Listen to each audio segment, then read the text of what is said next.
Francisco, do you mind starting with the announcement?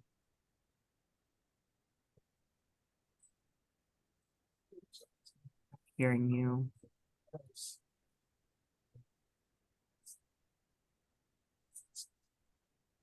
Where did he go?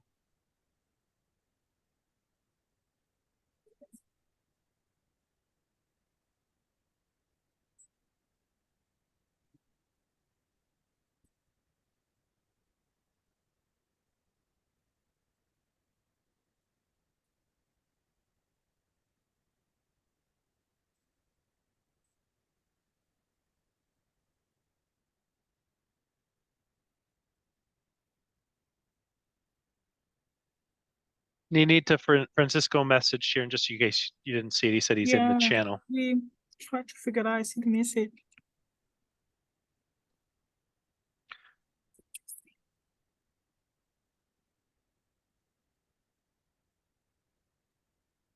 DOTI team, we should still hold though, correct? Yeah. Okay.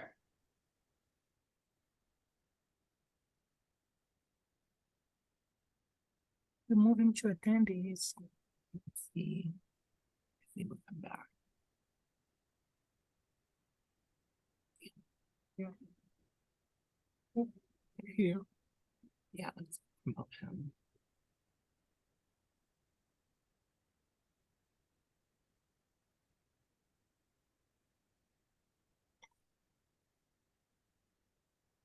And then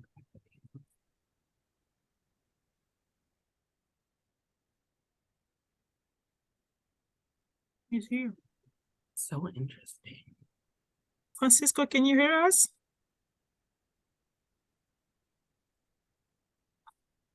He's not in my Spanish channel.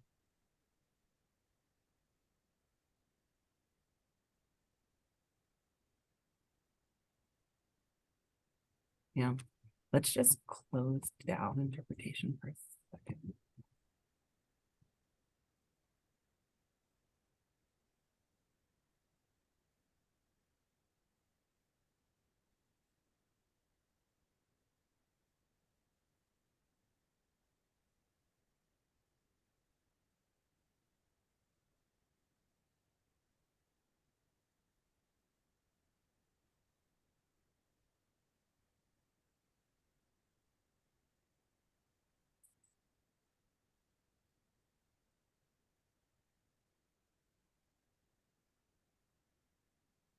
He was there. Yeah.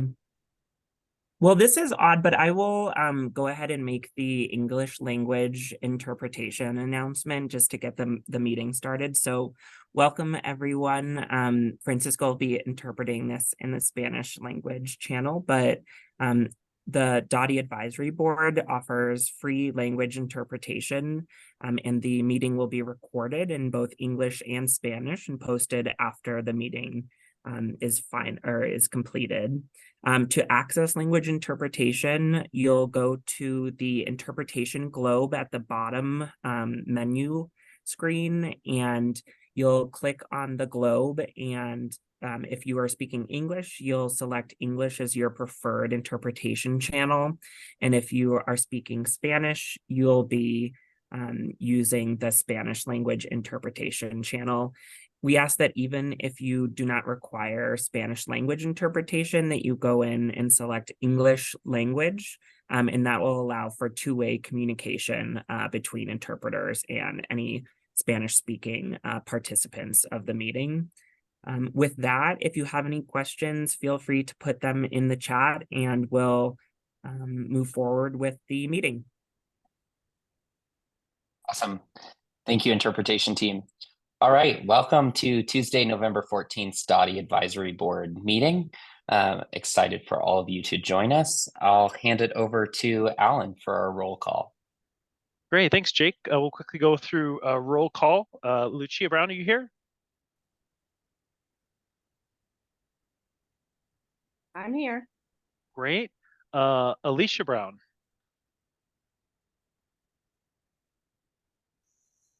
Brian Carroll.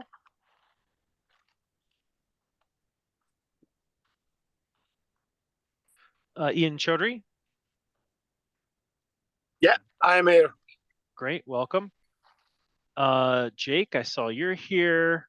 Amy Contreras, Here. welcome, Amy. Paul Gonzer, Here. great. Christopher Johnson, I am here. great. Gary Johnson, Here. great. Joe Levy, Here. Jamie Lewis, Here.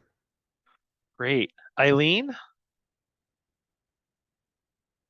think Eileen mentioned us that she was going to be traveling. Right now, Jonathan Pira, I think I saw you, correct? Yes, hello. And Julie. Great, good to see you, Julie. And Tinsley. I think Tinsley had mentioned that she was not going to be able to make this one as well. Great, so that's 1, 2, 3, 4, 5, 6, 7, 8, 9, 10, 11, 12. I believe that meets our quorum. Awesome. With that being said, do we have a motion to approve September's meeting minutes? Sorry, October's meetings minutes. Motion to approve.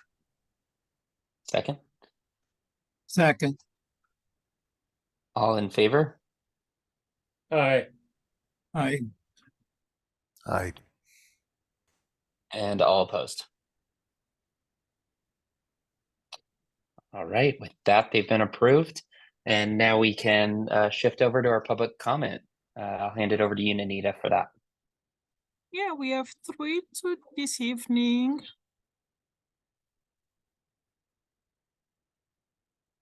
Keith, I promote you to the panelist. Let me know if you're in.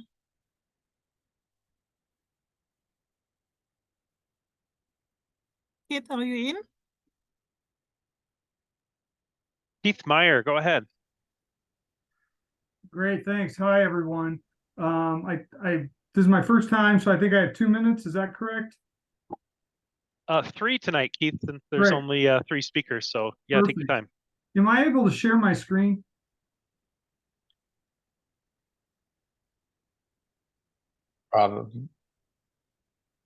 Probably not, Okay. unless you can turn that on, Anita. Yeah, I can. Give me 1 second. I also dropped a link in the chat for this presentation as well. It's a Google Doc. My name's Keith Meyer. I sit on the. Am I able to share my screen? If not, I can. Yeah, you can now. Okay, great. Let me just do that real quick. And perfect. Great. Thanks, everyone. Yeah, like I said, my name is Keith Meyer. I sit on the Sustainable Advisory Council in the Energy Working Group. I'm also the president of the Interneighborhood Cooperation, which is a 48-year-old organization here in Denver that represents and advocates for Denver neighborhoods with the city. And a proposal that we've been working on in the Energy Working Group and also with the Sustainable Advisory Council has to do with the recently passed sidewalk master plan and sidewalk ordinance in Denver. And I wanted to talk to you quickly about a concept called embodied carbon, which is something that's relatively new out there. And it's something that the sustainability group has been, kind of keenly aware of with regards to buildings, but it's also something that's coming to the forefront with regards to, I believe, paved surfaces. And embodied carbon is the carbon that's created in when you create things like concrete and asphalt.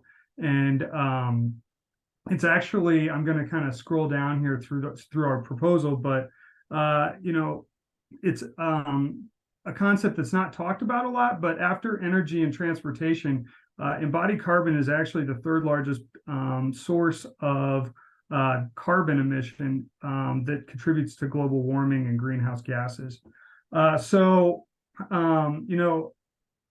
Which is about 7 or 8% of global carbon emissions. That's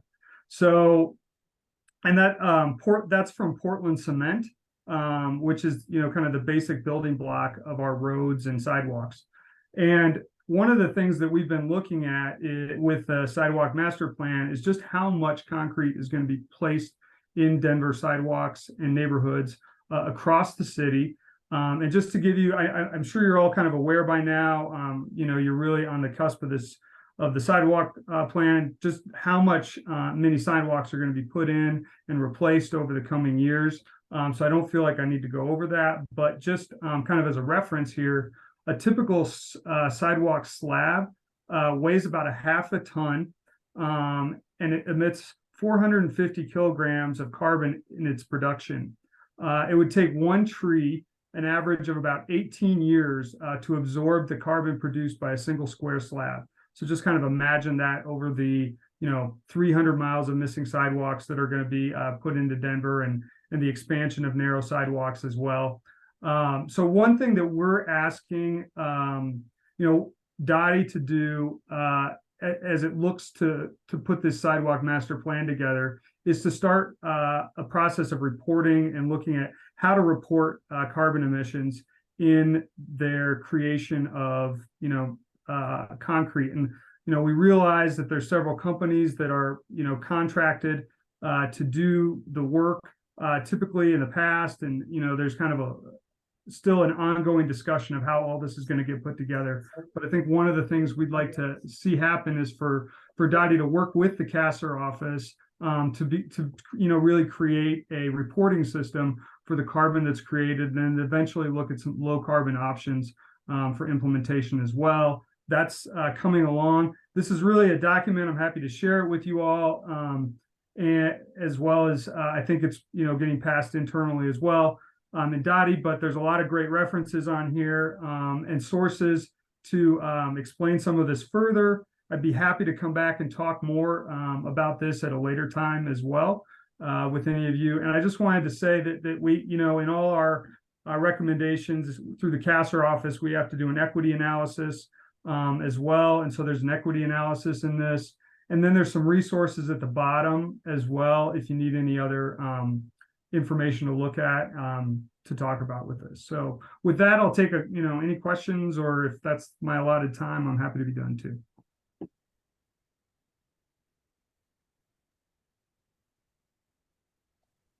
Awesome. Thank you, Keith. Nanita? Yeah, thank you. Yes. Thank you. And we have, give me 1 second. Now we have Christopher. I will move you to the panelist. Let me know when you're in.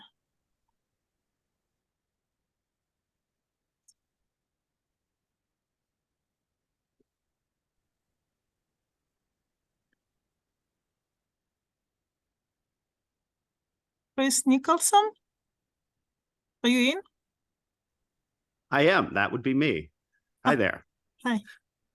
Hi. So yeah, I'm Chris Nicholson. I'm in District 10, and I'm here speaking both as just an individual citizen and as a candidate for RTD. My issue. So you guys are going to be discussing in a little bit the report on Pena expansion, and then drafting a letter about what your take on this should be.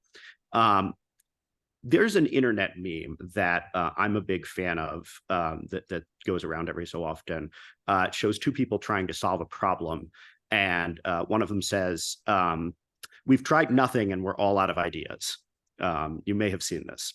That to me feels like the airport's approach to the expansion of Pena. They have an approach in mind. They have an objective that they like, and this is the direction that they're going in. And so when it comes to questions of, for example, trying to use the existing transit lines, trying to use the A line to supplement what we're currently using Pena to do, that last mile from I-70, they've basically said we're not interested. And up into as far as we know from the last couple of months, have not meaningfully looked at the question of whether or not they can use money from the airport to fund any kind of transit expansion. And I guess my concern is, are we really willing to make a gigantic investment in expanding highways with a recognition that it runs completely counter to our climate goals that we've set as a state at the exact same time. If our goal was, let's put more carbon in the air and, let's have more sprawl and let's have more particulates in Green Valley Ranch, then sure, let's do it because it's right in line with everything we're trying to do. This is running counter to the things we've already said as a city and a region and a state that we care about. And so it makes very little sense to me to not just to do it, which I'll grant there may be an argument at the end of the line where we do have to say we want to build that extra lane, we want to make it a Lexus lane, a shared lane between carpool and people who pay for it. That may be where we end up, but to not explore and look at the other available options for having the airport try to take some of the burden off or to do that in addition, it just seems short-sighted to me. And it seems like we have not been pushing them to ask the kinds of questions that we really should be pushing them to ask before they go and spend all of this money, because it's not just their money.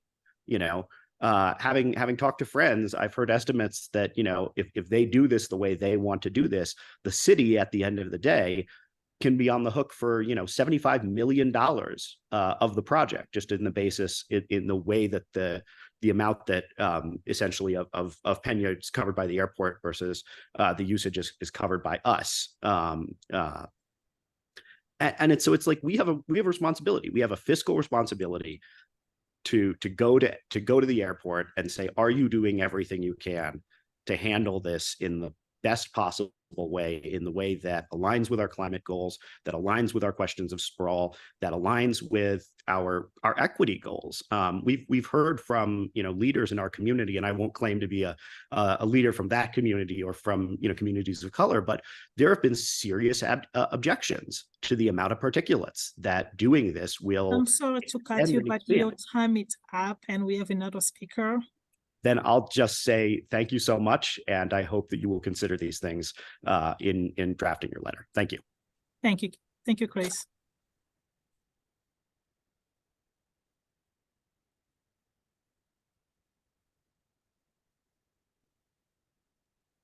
Now we will move to Alejandra Castaneda.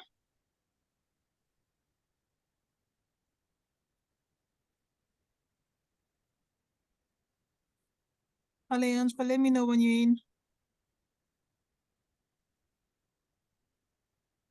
Hi, everybody.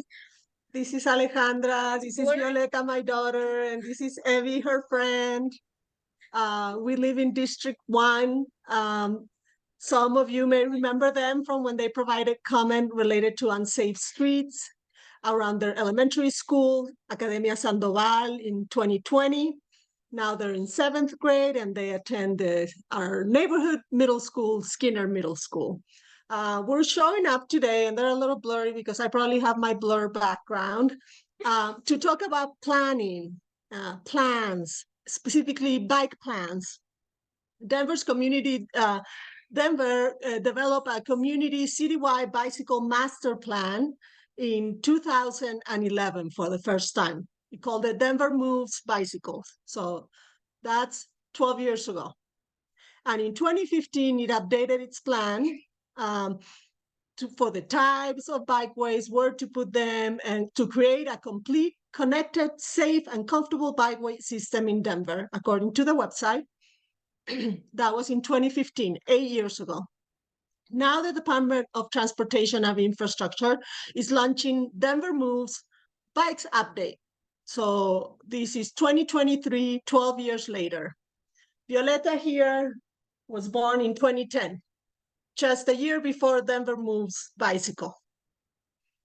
3 years ago, Violeta wrote an email to our city council member and DOTI saying, "Dear Councilwoman Sandoval and DOTI staff, I'm Violeta Benchuik. I recently heard of the idea to put a safe bikeway on Lowell Boulevard between 46th and 52nd. This would help our community because I know a lot of people who like biking, especially to Regis University and the nursery on the corner. I'm almost 10 years old and I have a very close friend who I am including in this message who is also 10. Our parents are going to allow us to bike to each other's houses when we are 12. And I hope that the protected bike lane will be something to consider soon, especially during COVID, where people want to keep more distance and do things outside. Sometimes I don't want to bike because of busy streets. And as you know, Lowell is pretty busy. And this protected bike lane would make such a difference and would make biking more fun and safer. There's no protected bike lane on Lowell, and I'm not even sure what the project status is at this point. There's no updates on the website. It is now November 2023, and we are once again updating our bike plans because apparently the first plan wasn't enough, the second plan wasn't enough, and now we're going to have a third plan, I guess, or updated plan, however you like to call it. I wonder how old Violeta is going to be when and if we do provide safe biking facilities for young people her age.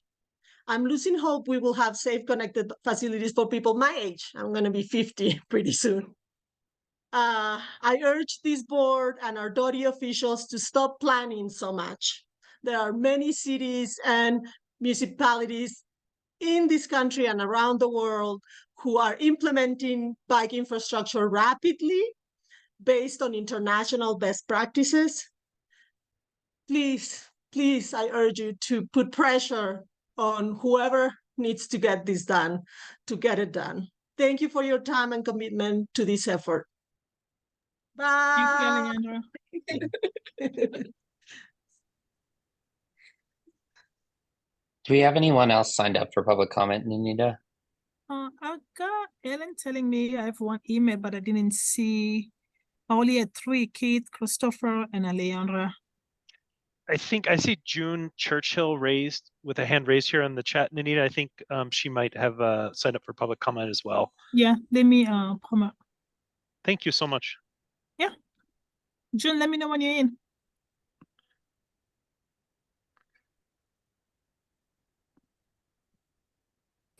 Sorry for the mix-up there. I might have sent my email to the wrong email, but I did send one. I have a screenshot to prove it. All right, let me pull this up. Okay. Hello all, my name is June Churchill. I used to live in D6. I now live in D10. I want to take my time today to kind of follow up on what Christopher's comment was about on air quality. So the main document I'm going to be pulling from is Denver's old TIP application, DIA's TIP application, to get funding to study this. They allege that adding a managed lane to Pena will enhance air quality by reducing idling times and improving traffic flow. But crucially, future traffic demands and its air quality impacts were not evaluated. And I want to make sure that you all, as the advisory board members, are aware of this lack of research into future impact. I used the CMAQ emissions calculator, the same tool that Denver International Airport used, to check how the purported benefits of the project stack up against future traffic demand. So using the current traffic growth rate annually, which is 6%, using DEN's own numbers, it will take 2 years from the completion of the project for the net benefit on air quality to go negative again. It will take 5 years for congestion to be back to where it was before the project was completed. And of course, at that point, you've got an extra lane in each direction, but with heavier vehicles, more VMT, more emissions, more ozone to create air quality. The actual numbers there is additional 10,000 tons annually of CO2 from this project 5 years after completion, and 100 tons total of ozone precursors and ozone from that project. Already in Green Valley Ranch, of course, which already has negative environmental problems. Also, very quickly, there might be a claim that electric cars are going to fix a lot of this. Electric cars don't have any tailpipe emissions, which is great, but they do produce a lot of actually increased numbers of so-called PM2.5 and PM10 particulates from tires and brake dust. So they're not really silver bullet, and still 6 out of the 7 new cars being sold are gas powered. So I also want to take this data and put it in the context of DEN's own framework, which is called Envision. It's a holistic sustainability framework that they're using in their study to evaluate project goals and the associated impacts. They've got 2 goals which I want to talk about, which is sustainability and the environment. On sustainability, they seek to reduce single occupancy vehicle trips and shift people to more sustainable modes. With a managed lane, as I've already calculated, within 5 years, there will be back to 2 congested lanes of single occupancy vehicles. And again, another lane of just more vehicles. That's an increase in VMT. So goal number 1 failed after 5 years, easily. Second goal, which is the environment, seeks to improve air quality. Again, 100 tons of ozone precursors, more particulate emissions from tires and brake dust. That's worsened air quality. 86% of the residents within half-mile of Pena are people of color. You know, it's not like the highway expansions of the past where you're knocking down whole neighborhoods, but it is like them of the past because you're putting more air particulates into the air and harming people's health. Overall, as Denver moves forward with the Pena Boulevard study, I want to encourage them and the DOTI Advisory Board, as you're drafting your letter, to soberly take into account these future traffic projections and consider how many years it will take before air quality is worse again, traffic is backed up again, and we're back to square one. There are better alternatives out there: a Green Valley Ranch shuttle to DIA, A-line improvements, other multimodal improvements for first mile, last mile, shifting traffic over at E470, maybe by offsetting tolls there. There are other solutions that won't cost as much money and won't end up worsening air quality after just 2 years, actually. So thank you for the time. Thank you, Alan, for your help. And I'm happy to give more data or things if people need them. Alan has my email. All right, thank you. Thank you. Thank you to our public commenters. We are running about 15 minutes behind schedule, so do need to move ahead with our agenda here. Nick, I'm going to ask that we can bump you a little bit later in the call, just to make sure we can be respectful to our airport team who's politely and generously joined us today. So with that, to keep us on schedule, and I'm sorry it's still 10 minutes late, airport team, I'll hand it over to you. All good. Thank you so much. Hi, my name is Lisa Wynn. I'm a principal airport planner for Denver International Airport. We're so glad that you invited us this afternoon to chat with you. With me is some of my team from Denver International Airport. Would you mind, I don't know who the host is, enabling the screen sharing, please? Yeah, I can do that. Give me 1 second. All good. Thank you so much.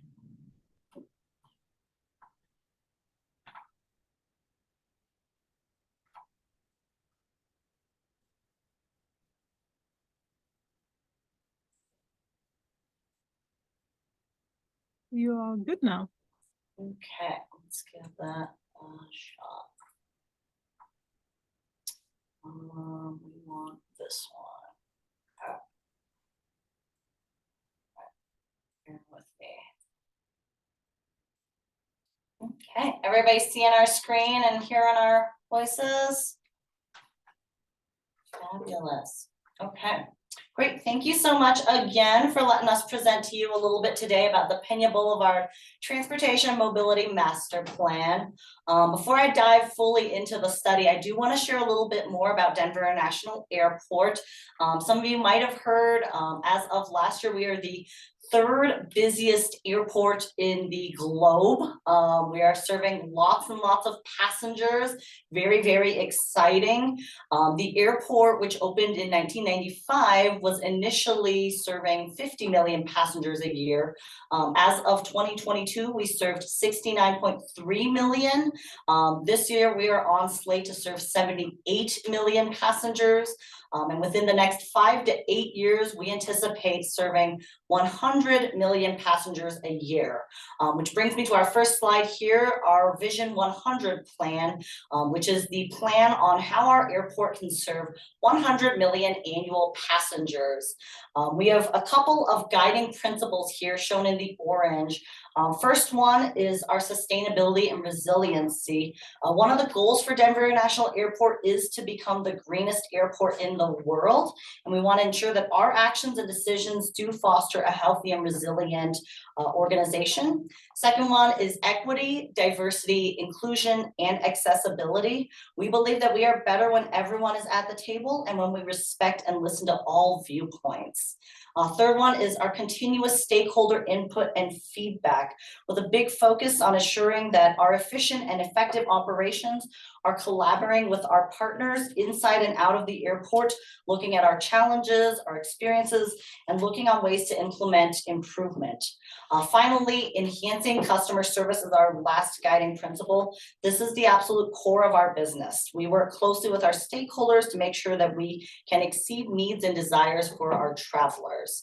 With that, we have 4 different pillars that we have outlined through our Vision 100 plan on how we as an airport can make sure that not only are we serving the folks today, but that we're able to serve more of the public in the future.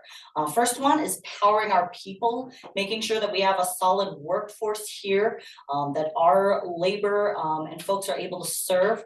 Second one is growing our infrastructure, looking at major capital improvements, our airport master plan, as well as partnering with our Den real estate division. Third one, maintaining what we have, making sure that anything that we have in our existing is not only up to sufficient current standards, but that it will be able to be updated and stay in our asset management plan. And part of that is also looking at greenhouse gas emissions target monitoring for us as an airport.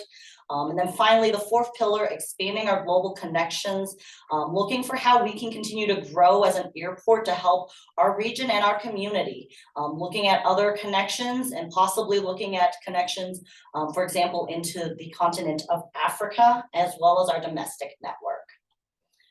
With that, I do want to highlight a little bit about DEN's sustainability efforts. As I mentioned earlier, DEN is committed to becoming one of the most sustainable airports in the world.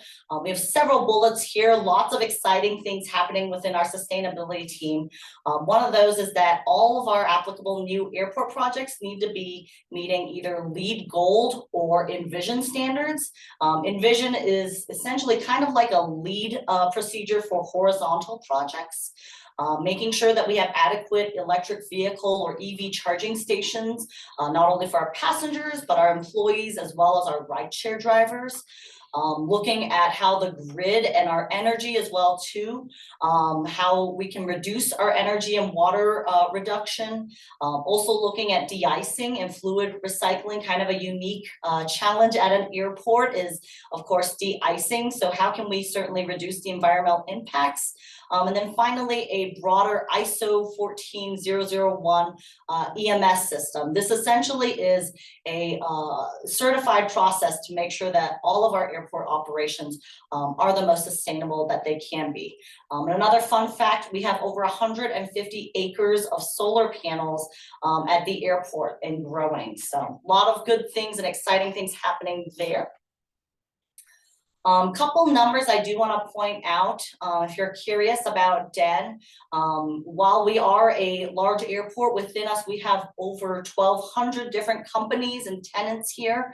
Of that, we have over 39,000 employees, so lots of employees that we have here. That essentially equates to over the scale of a Denver Tech Center, which the Denver Tech Center has around 30,000 employees, if you want to envision it that way. We are the largest economic engine in the state of Colorado, with $36.4 billion annually. As I mentioned, we're the 3rd busiest airport, and we're serving 69.3 passengers as of last year. But within the next 5 to 10 years, we'll likely be at 100 million passengers per year. So lots of growth, lots of exciting things, but also making sure that we have the staff to serve all of our passengers. This is a fun little figure here that showcases, for any of my map nerds out there, we're going to rewind the clock back to the early 90s when the airport first came out here. As we can see in that aerial on the far left, not a whole lot happening. Green Valley Ranch is still just barely getting started. Within 2008, we're seeing more development.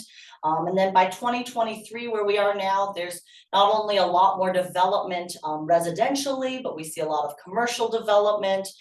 Additionally, something to note that's not necessarily shown in this figure is that there's a lot more homes within the Reunion neighborhood of Commerce City. So just north of Pena and Tower, we're seeing lots more residential development.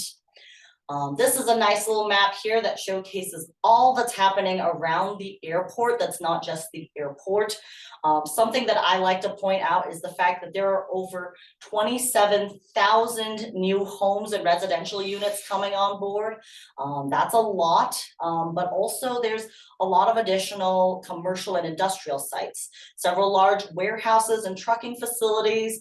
And on top of that, another layer is that over the last couple of decades, e-commerce has grown drastically. So seeing a lot of needs with our transportation system. Of course, that proposes some challenges, but also maybe some opportunities as well.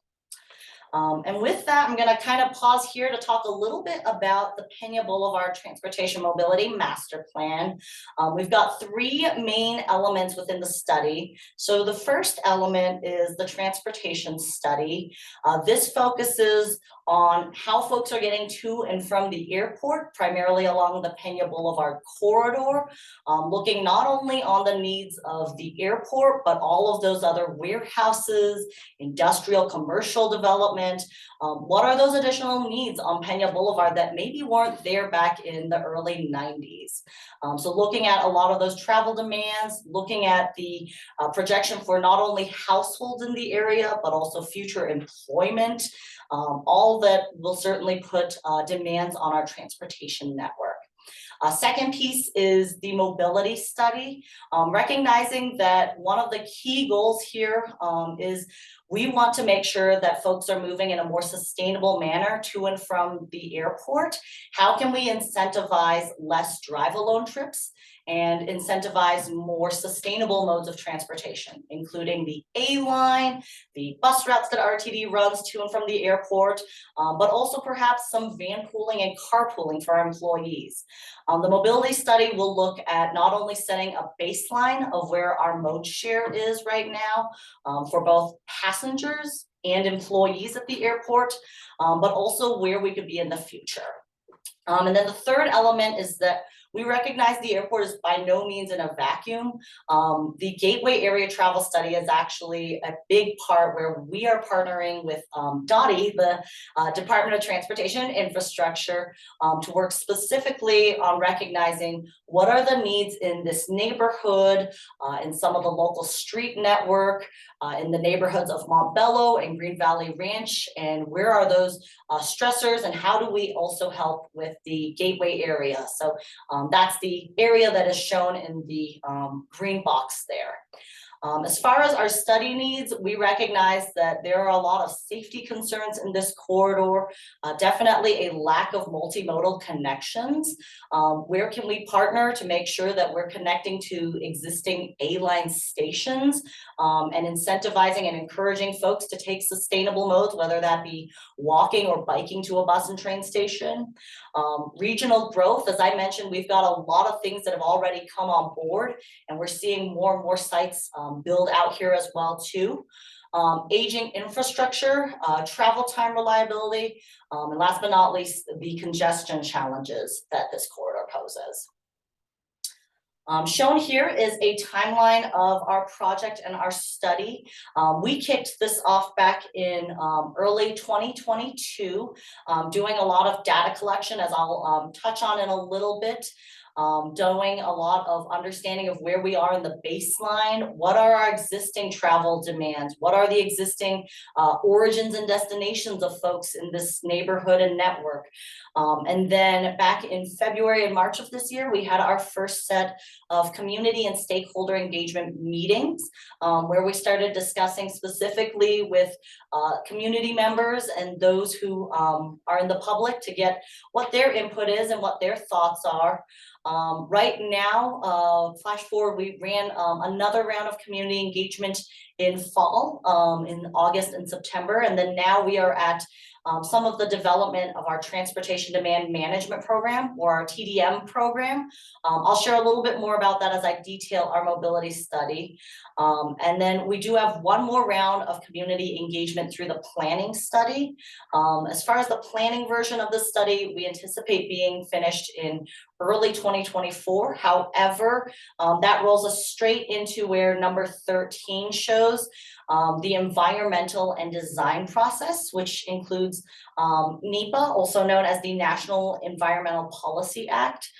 This is a federal program, a federal process where agencies are looking to determine what proposed actions and what they will have impacts on for the environmental effect, impacts around them. So this is a federalized process that we as the airport will be going through. There is a pretty extensive public engagement process through the environmental, through our NEPA process. So by no means is this the last bite of the apple. There are several more opportunities to engage as we study and learn more. So definitely welcome all comments and thoughts, and certainly appreciate the chance to share here. With that, I'm going to share a little bit about the Denver Moves Gateway Area Travel Study. Unfortunately, I don't think that my counterpart at DOTI is able to join. She is actually out on PTO this week, so I'll be talking a little bit on their behalf. But one of the key pieces that we recognized as DEN started studying Pena Boulevard was, this is by no means in a vacuum. There are neighborhoods flanking either side of Pena Boulevard, and there have been a lot of studies, in fact, that have been specifically in what they call the far northeast neighborhood, including Green Valley Ranch and Montbello. I think some of y'all might actually have been involved with this DOTI project as well too. But it's to really say that DOTI has already studied this area through not only the far northeast area plan, but the far northeast next step study, as well as Denver Moves Everyone 2050, which is the citywide plan looking at transportation solutions and how we can shift that overall city target to be more sustainable, encouraging more public transit use and more bicycle and pedestrian usage out there. So we're working directly with DOTI. They are a part of this project to look at what are the impacts to the local street network, the arterials, how can we incentivize folks in these neighborhoods to take more sustainable modes of transportation? Are there ways to incentivize folks to get to the existing A-line stations, the existing bus stations? What are ways that perhaps we can beef up that existing transit corridor in the neighborhood? Another exciting piece is, some of you might have heard about the Montbello Connector, a wildly successful pilot program in this neighborhood that allows for first and last mile connections in the Montbello neighborhood. So really exploring programs directly with DOTI hand in hand to see how are these impacts going to work. So really excited to work with DOTI and partner on this. They've been a great partner for this project. Next piece I'm going to touch on is our mobility study. As I mentioned, one of the first pieces is before we set the goals, we do want to understand where our baseline is, which I'll share in a little bit. We want to look at the existing travel behaviors and options. How are folks getting to and from the airport right now? And then, of course, last but not least, one of the key goals is to encourage more sustainable transportation to Denver International Airport. So back in 2022, we did a handful of benchmarking surveys. One of them was we interviewed over 5,000 of our passengers, looking at how they get to and from the airport, why they make the choices they do. We also interviewed over 2,700 employees, asking them similar questions about how you commute to work, why you choose the mode that you do, what are things that maybe would incentivize you to make a different mode shift. And then last but not least, also interviewing our tenants at the airport. These are the employers, concessionaires, airlines, security. These are the companies that work here, and talking to them about how transportation might impact not only employee recruitment, but employee retention. So a lot of fun things there. I'm gonna pause here on this slide here that showcases some of our mobility survey results. Let's first talk about the left-hand side about how our passengers get to and from the airport. So interestingly, out of the 5,000 passengers that we interviewed, we found that the existing passenger transit mode share at DEN is about 9%. Not bad, but certainly room for improvement. And then of those getting to and from the airport passengers, about 87% are accessing the airport with some shape of automobile. The second piece, the pie chart in the middle does a breakdown of those 87% using automobile. What does that break out into? So we've got almost a third that are drop-offs, about a quarter that are rental cars, about 16% using Uber, Lyft, rideshare, about 16% that are parking on airports, 7% parking off airport.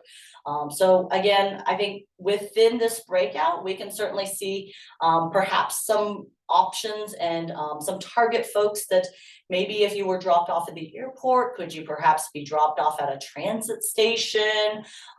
Were there other opportunities for you to maybe make a more sustainable mode to get to and from the airport? Then finally, the third piece I'll touch on is how our employees are getting to and from the airport. Our current employee transit mode share is about 17%. Not bad, but again, certainly room for improvement as we grow. Of our employees, we have about 71% who are driving alone to the airport. Something else that I think is interesting to point out and actually bodes really well for transit as a mode share is the bottom facts there. So the average drive time for a commuter, an employee coming to and from the airport is about 40 minutes. However, the average transit ridership time is about 38 minutes. It's actually shorter to take transit than necessarily to drive, which as we look at these comparisons, we think that can lend itself possibly to some opportunities for mode shift. On the bottom are some of these employer and employee feedback. Definitely a lot of fans who are certainly recognizing that the A-line is super helpful. It's getting employees from neighborhoods who perhaps haven't worked at the airport before, but also recognizing that RTD is perhaps limited in some of their services and doesn't necessarily serve every neighborhood in Denver Metro. So also recognizing that congestion makes it difficult for employees perhaps to get to work on time. As far as our employee feedback, we did hear overwhelmingly several employees, they would like to contribute to fewer cars on the road. But however, someone says, I don't like driving from Arvada to DIA. So recognizing that where the origin is, whether or not transit is a feasible option for them. And then someone else who commented says, I drive because the A-line is not cheap enough and not frequent enough. So something else to consider as we're, working our way through the study. And with that, I'm super excited to share, these are some of the potential options and alternatives that we are looking at through DEN's Transportation Demand Management Plan. So some of y'all might be familiar, this is called Transportation Demand Management, or TDM is the acronym as well too. These are essentially strategies to incentivize folks to not drive alone. These are incentives or ways to really encourage folks to take non-drive alone trips. We've been studying how this works at other airports in not only the US, but internationally, and kind of taking some lessons learned to see how do we shift that needle and how do we really make some momentum happen. So first one is looking at potentially having some TDM staffing, someone to help airport users, in particular our employees, the ones who are making these trips 4, 5, sometimes 6 or 7 days a week. Sometimes, frankly, it's awareness and familiarity of what the transit schedule is like, what the planning looks like. So providing that opportunity there. A second piece is partnering with our local agencies for carpooling and van pooling programs. DRCOG actually has a phenomenal van pool program. It has had a presence at the airport before. I believe we currently might have a couple of van pools going, but there's definitely opportunity for us to have more van pools. In particular, I'm thinking of areas where perhaps there isn't a frequent bus or a direct train route to the airport.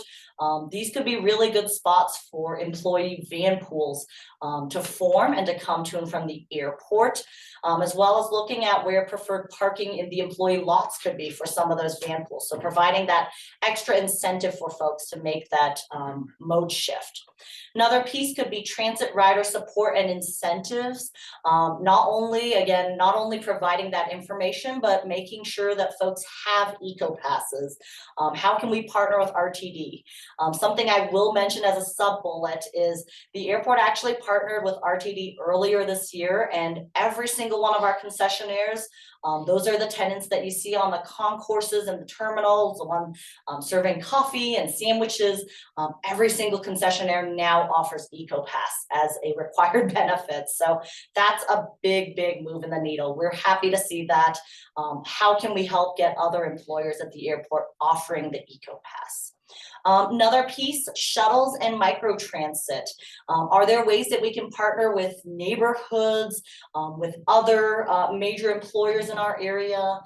I mentioned the Montbello Circulator as one example, but are there other ways that we could perhaps take advantage of some microtransit opportunities?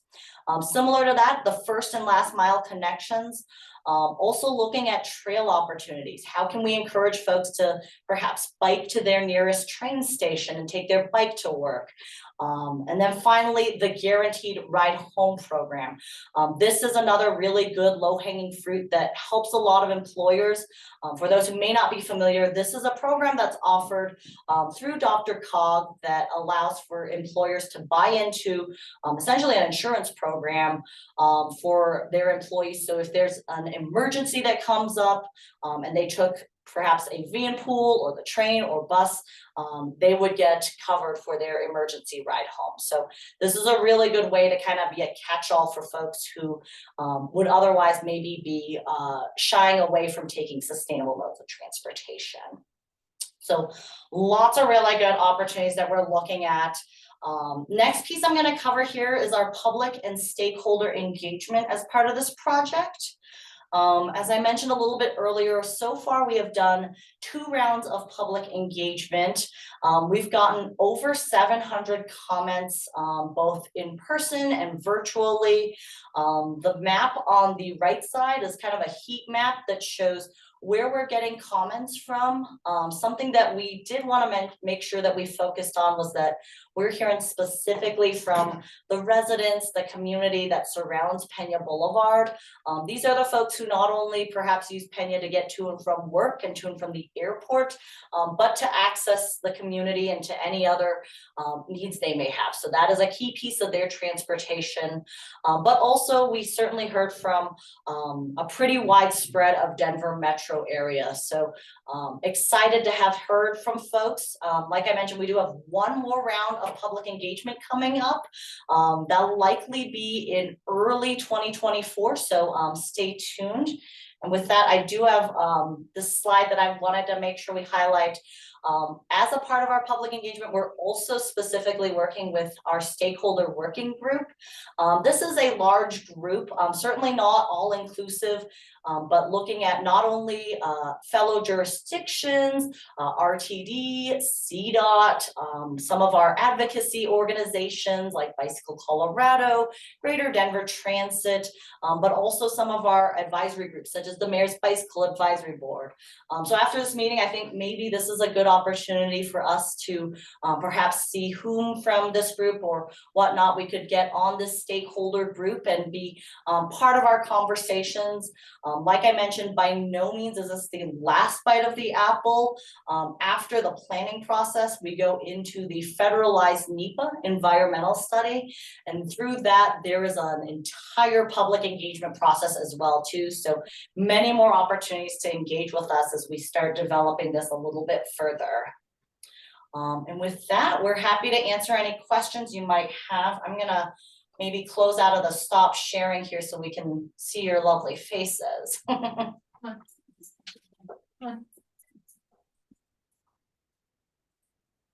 right, board, if you want to just hit the raise hand button with questions Okay. that you have.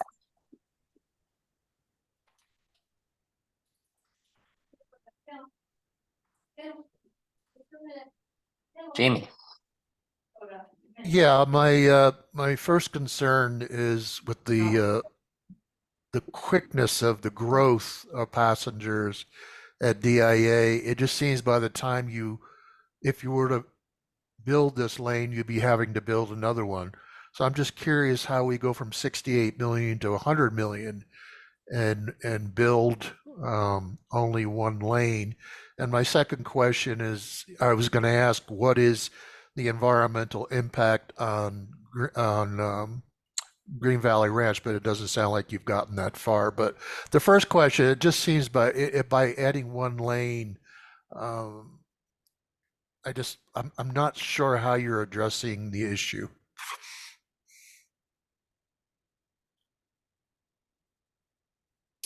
All right, so first part, the passenger growth. So as we're looking at what the airport is building towards and what the infrastructure is like, we also recognize that we definitely need to consider sustainable modes of transportation.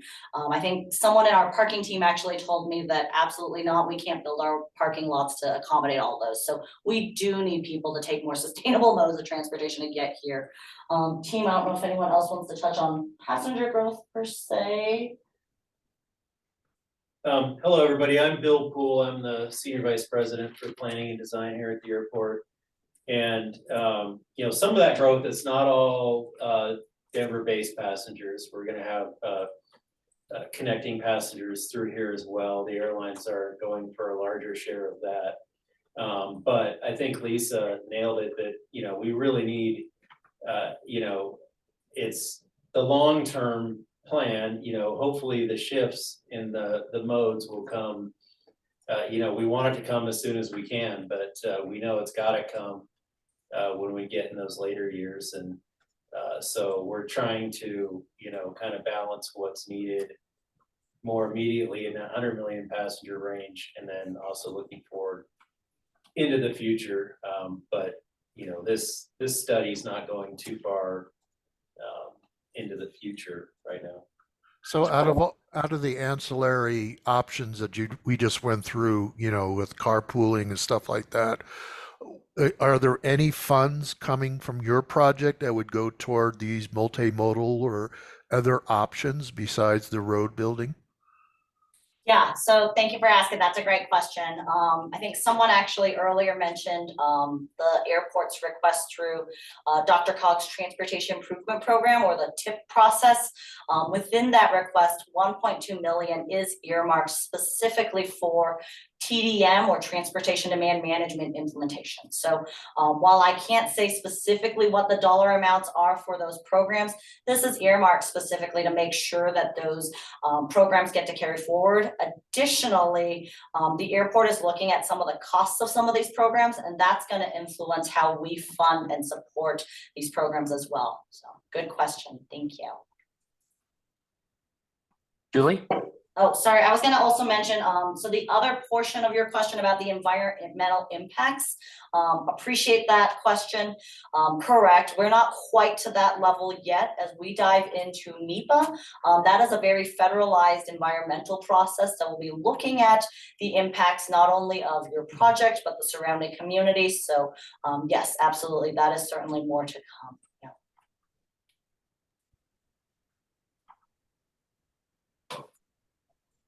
Go ahead, Julie. I had two questions. One is, I know different kinds of funding comes from different places, but couldn't we just use, instead of building more highway, use that money to subsidize the A line so that it runs fast, it runs more frequently? And then maybe some of those like first and last mile and guaranteed ride home kinds of stuff. The A line runs pretty late. I think, again, it does get kind of skimpy late at night, but more frequency. The A line's like the one thing on RTD that's never empty, that like everywhere else is empty, but the A line's never empty.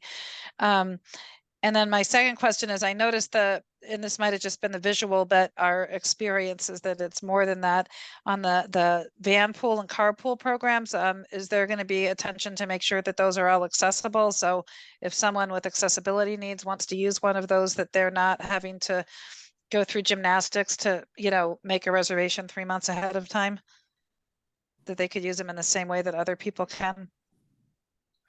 Fabulous. No, thank you. Those are both very, very good questions. I'll start with the A line and the late nights and frequency. Absolutely. That was one of the key takeaways when we did our employee and tenant survey was, unfortunately, it's a challenge. At the airport, we're not an 8 to 5 standard office operation per se. I'll kind of explain the shifts here. So starting early in the morning, we typically have our first bank of employees starts at 4 a.m. and these folks work all the way to 2 p.m. in the afternoon. And then we flip and we have a handful of folks who start at 2 p.m. in the afternoon and they work all the way to 11 p.m. And then we have a handful of folks who work that overnight between 11 p.m. to whenever their shift is quite over. So it's a little bit of a unique situation. RTD, I will mention, has been a great partner. They actually shifted the A-line schedule just a hair so that we could help make sure that more of those folks who rely on the train to get to work and on time by 4 a.m. so that they can serve those first bank of flights at 5, 6 a.m. for those brave folks who fly early in the morning. They did actually shift those. But of course, RTD also still needs to do maintenance on their service. So working on seeing, are there other opportunities? So yeah, that's absolutely a piece. Another piece that I think you maybe hinted at a little bit is bus service. I think that's an opportunity for us to look at as well. Several of the regional buses coming to and from the airport currently have headways of anywhere from about 30 minutes to maybe 1 hour. So just keeping in mind those headways and frequency. A third piece that you had mentioned, van pool and accessibility. Thank you. Good question. Absolutely. Yup. All of those van pools, I believe on Dr. Cogg's and our other partners, I'm pointing to the invisible map, the North Front Range MPO in Fort Collins, as well as the Pikes Peak MPO in Colorado Springs. All three of these MPOs, I believe the van pools do require them to be accessible. So yeah, that is a regulation that we're aware of and we'll certainly make sure we accommodate for. Yeah. Anything else to add from my team here? No, that's great. Good questions. Thank you. Lucia? Hi, I'm Lucia Brown. I am the representative from District 7, and I hop on the 0 and take the A, and it's been a lifesaver for us as we travel a lot. But anyway, in your sustainability portion of your presentation, there was no mention in the reduction of vehicle miles traveled, or VMT, which is one of the largest contributors to greenhouse gases. And I don't understand, I don't know how you can become the most sustainable airport in the world if you're increasing greenhouse gases, which is what happens when you have highway expansion, which induces demand and creates more greenhouse gases. So I would like to see that also taken into consideration in your sustainability portion. And I would like to see more development of looking at public transportation as a means of getting there, not just the A line, which is marvelous, but also in all of the other bus services that are available, and also thinking outside the box. We do have E470, which is completely underutilized, where we might be able to have some creative ideas for the people who live in that area to use. So I just think that this feels like very 20th century thinking for a 21st century problem. So I would like to see more consideration of these other alternatives. Thank you. Yeah, no, thank you for those questions about vehicle mile traveled or VMT. That is absolutely one of the metrics, the measures of effectiveness that our team is looking at as we study options. But I will also mention that it's not VMT alone. Something else that we're looking at is travel time and person trips. So that's really important, is not only how many vehicle miles are there, but how many person trips. Are there ways, in layman's terms, are there ways for you to incentivize more people to move, correct? Like more people move in a bus than in 50 individual vehicles. So that's a big piece of this study, is looking at how these metrics in conjunction with greenhouse gas emissions do have the impacts. As far as public transit options, I'm really glad that you brought that up, because in addition to RTD's A-line, RTD's existing regional and local services to the airport, we're considering some other options that are not just RTD. As we look at potentially having a bus-only lane on Pena Boulevard, one of those really exciting opportunities is that this could open it up to other buses that aren't just RTD. So we're in conversations with CDOT to possibly have some of their bus staying services serve the airport. Additionally, there are regional buses and statewide buses. So could this maybe provide more service for folks that are going to Fort Collins or Colorado Springs or Pueblo, perhaps buses that circulate folks into the mountains for ski season, hiking. So really excited to look at that as an opportunity, to see that buses are RTD and then some as well. Great question. Sorry, anyone else from my team want to plug in about the metrics? Okay. Alan? Hey, thank you, Lisa. Thank you guys for the presentation. It was really enlightening. I'll preface this by saying I'm a big fan of Dan. Used it this weekend. We took the A-line to go visit some family, and you guys have made some wonderful improvements inside the airport. They've been really fun to travel and enjoy. You know, thinking about this project, you know, I just want to echo Lucia's comments around E470. You know, looking at that we have a highway 3.5 miles away from Pena that's already expanding to 3 lanes with additional connections to GVR. You know, I hope that the airport will look at more creative ways to look at E470, potentially options around reducing tolls for people that are just accessing the airport in those immediately surrounding neighborhoods. You know, when we look at this, you know, I can't help but think that this is going to have a negative impact on some of the communities of color that live around the airport in terms of air pollution. And I just really, really encourage the airport to take a sincere look at more public transit options. I applaud you guys for having the $1.2 million towards that, but that seems like a pretty small chunk considering the, you know, nearly $1 billion project for expanding Pena. But again, I really appreciate you guys coming here today and talking about all the data and the community input that you've given over the last few years here. Alan, thank you so much for your comments. We're glad that you could travel to the airport with the A-line. Something I didn't mention earlier was one of these other exciting RTD kind of sub partnerships is the free fare for youth, or zero fare for youth. Sorry, I'm missing the branding on that. We actually did hear that from a lot of our passengers who traveled last year when we surveyed in 2022, that when we asked them, why do you not choose to take the A-line or the bus? One of the frequent answers was, I'm traveling with my family. And if it's a family of 2, 3, 4, that's 2, 3, 4 times the $10.50. So if you're traveling with your family, hopefully this is a big discount and helps to really incentivize for families to travel in a sustainable manner to the airport. So we're really excited to see that with RTD, hoping to see that more families are able to take public transit to the airport.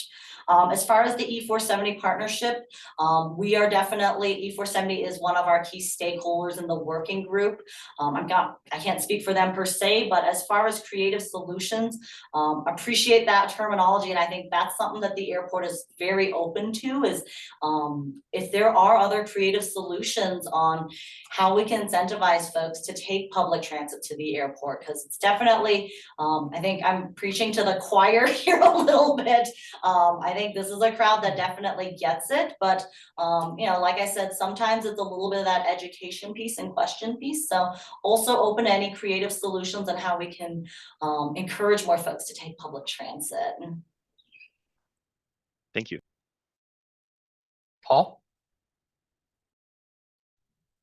This is a very open-ended question, so I don't expect an in-depth answer here, more just sort of a yes, we've discussed it or not, but has it come up at any point about the option of operating A-line trips in an express format, either an express trip out of downtown on the hour or on the 90 minutes that literally just goes from Union to the airport? And if you find that a lot of your employees are connecting out of East Denver, Aurora and such, maybe another express near those 8-hour shift marks that just runs like Peoria stop to airport.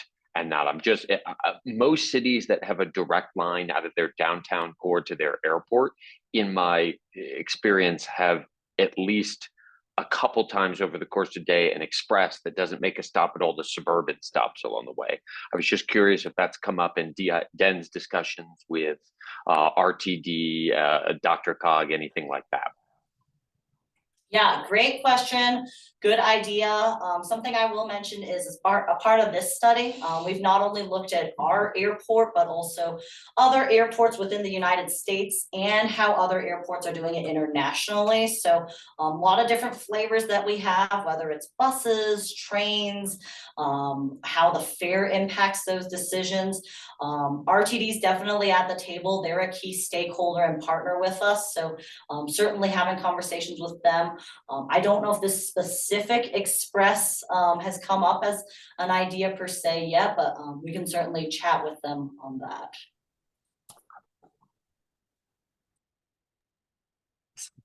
Thank you. I do have a question from my end. I think I'm trying to follow all of the plan that's been outlined here. And I think what I'm coming back to is maybe a key lesson from the airport itself. The airport was designed with a central terminal and 3 concourses with a potential expansion up to 5 concourses in a line with 100 gates each, all with a train designed to serve all 5 concourses, including at maxed out 100 gate capacities at each of the 5 concourses in a line, including paths where like the United hangar is today, those concourses would have gone. The lesson from that was that the airport has really put out new master plans, I believe starting with the 2007 master plan, where there was an acknowledgement that trying to manage that much capacity without thinking of alternative solutions wasn't going to work. That trying to get people to all 5 of those concourses on a train wasn't practical. So that there was a look at, we need walking concourses, right? So there was been multiple variations of an east-west concourse plan that I've seen rolled out most recently by Director Washington in the past few months. And Director Washington has also talked about the capacity to the concourses that exist today. He has mentioned that the train is a great format because it has 99% uptime and can carry the highest capacity of people. We've seen that shuttles have been ruled out, aka buses, between the concourses because according to Director Washington, they don't have enough capacity. So I think that's where I'm struggling with this conversation. That's information from the airport, that shuttles alone do not shift enough mode to move people at the airport. And so I'm a little concerned that we're not taking that lesson and then applying it to Pena. Like it's only on the ground side is getting different lessons than the air side. And that's not making a lot of sense to me. I think, you know, with his kind of communication that the train has such high capacity and the airport by nature is by its very enterprise designed to increase that capacity with additional flights and businesses and the Aerotropolis grant. So I'm really struggling with how we're going to solve that by 1990s Pena Boulevard design that included those 5 concourses that we've since learned lessons that didn't really work. And I also so that's one thing. I'm really just curious why that's not an A-line capacity conversation. On a second question, you listed a fairly large percentage of that pie is pickups and drop-offs. Have we looked at how many of those pickups or drop-offs could be decreased with a higher frequency transit? Because I think we have a culture in Denver of, you know, I need to drop off or pick up my partner. That's 4 trips, not 2 trips to the airport. And so have we looked at what mode share we could shift with higher frequency transport? Thank you.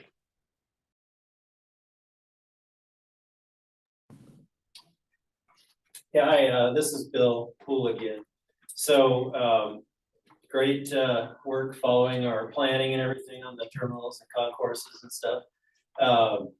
Absolutely, we've changed our focus over time on that, and we've had to pivot with, you know, just a new way of thinking. And I think we're looking at alternatives here. We're looking at a multitude of alternatives. We haven't settled on any one particular thing. So I think we continue to be open on our planning, just as we were with the concourses and how they've changed. I don't know if I'm answering your question there at all. It was a long one. Well, I think what I'm seeing in the plans that have been put forward is that in early comments, there was no openness to the A-line. I've heard some recent comments that there is openness to exploring the A-line.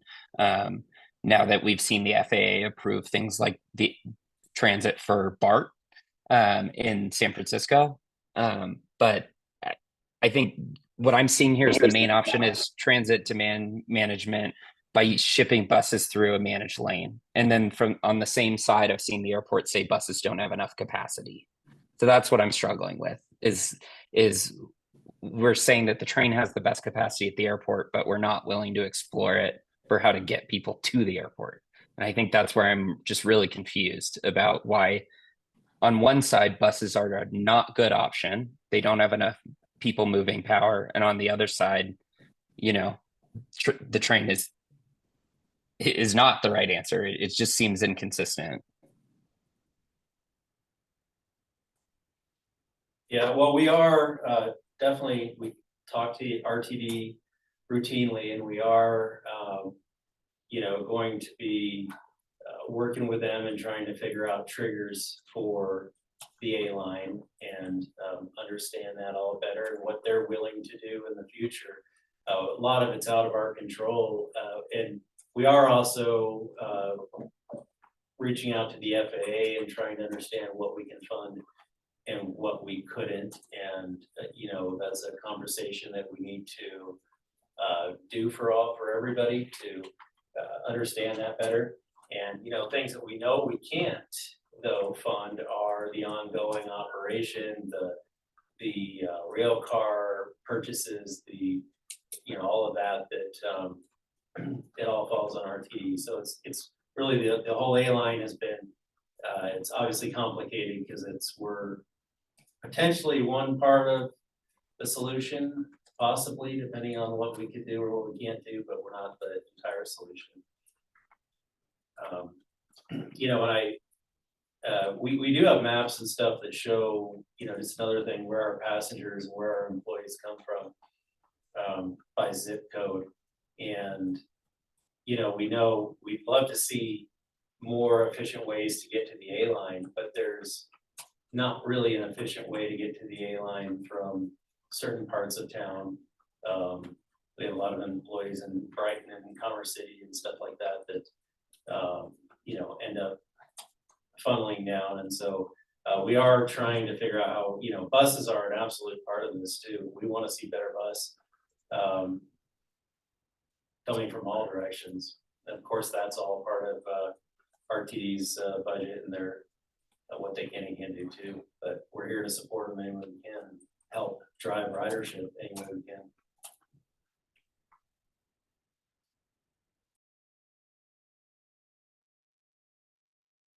All right. Thank you very much for your time, Denver Airport team. I know we're way over, so I appreciate you staying on.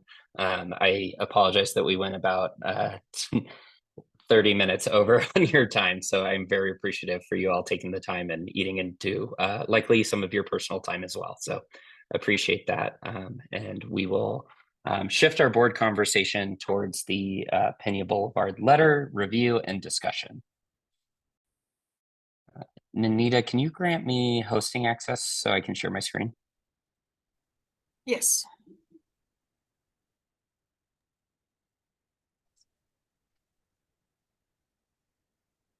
Give me 1 second.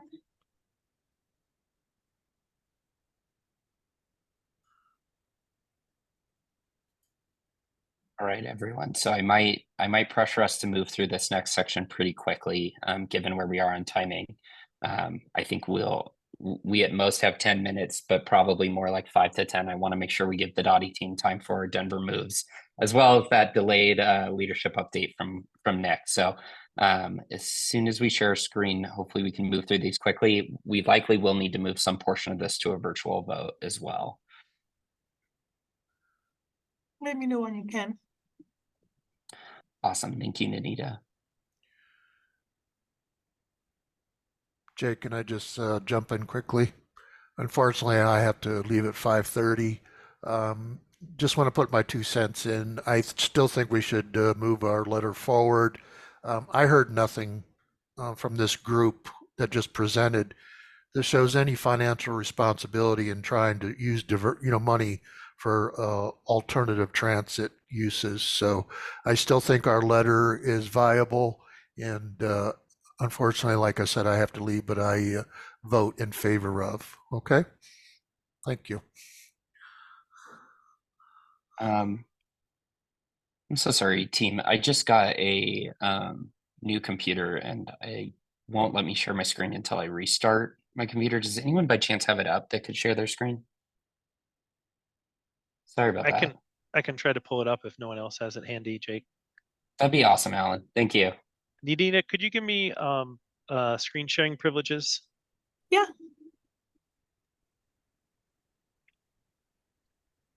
Only let me share screenshots, and screenshots this would take quite some time. So thank you, Alan. Great.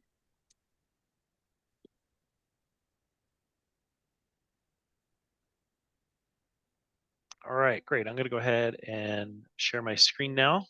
And Jake, just let me know how you'd like me to go down here. Awesome. Okay, so key things to work through here. We do have just a few minutes here, but there were some outstanding comments. Ideally, we would have had a clean letter here to vote on and maybe have some amendments here, but was hoping that really quickly we could resolve some of these comments. So I know just trying to move relatively quickly here. I know that we have Aileen had requested a condensing of bullet point 2, but I don't believe we had any drafts of that. So if there aren't any objections, I might suggest that we keep it at its current length, unless anyone's opposed.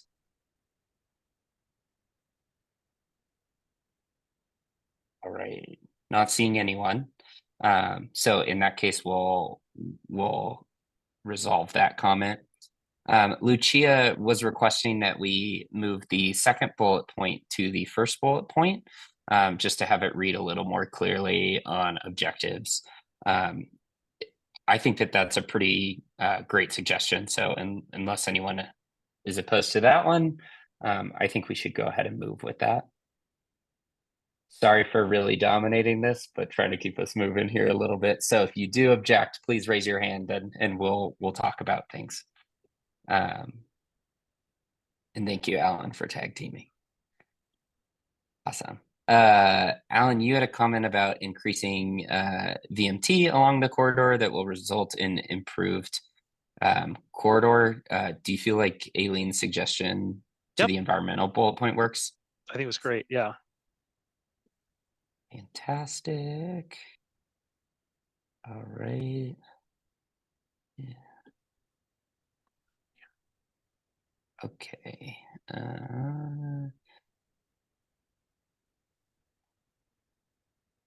Okay. So Aileen had a comment about, I know she's not on the call, so a little bit challenging to get her voice here, but about keeping this section of bullet points. Given the work that went into this from the board, I wonder if we should keep it in at this time. And I don't know what others' thoughts are there. But I think we'll proceed with resolving that one unless there's objections. Okay, I see you, Jonathan. All right, I'll resolve that one for now. I think her next one is just some grammar checks.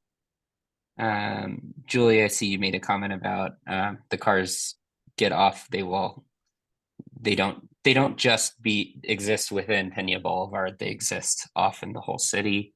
Do you feel like that was captured in this letter or is still missing? I'm good with the letter. Okay. Thank you. I see another grammar and spelling update from Eileen, so resolving that. And then on the third bullet, is this just a repeat of the bullet above? I think that what I heard from the policy committee was that the alternatives was something they wanted to see explored more. So I might also advocate for keeping this one for now, unless there are objections on that. Well, but Jake, did you discuss the input from the citizens? I thought we didn't have enough proof of the 92% or. Oh, sorry. Yes, so I might have accidentally resolved that one earlier today. Initially, we had this bullet point that said that actually at the time said 77% of people responding to Dr. Cog public request for comment in the 24 to 27 tip regional share were negative and opposed this. We actually found the document that highlights that survey feedback. And we updated that from 77 to 92 because that was what's reflected in that document. I went ahead and added a link to that document so we could cite it a little bit better. So that's updated in there. And sorry about not going through that one. And let me know if anyone feels like we need additional citing on that one.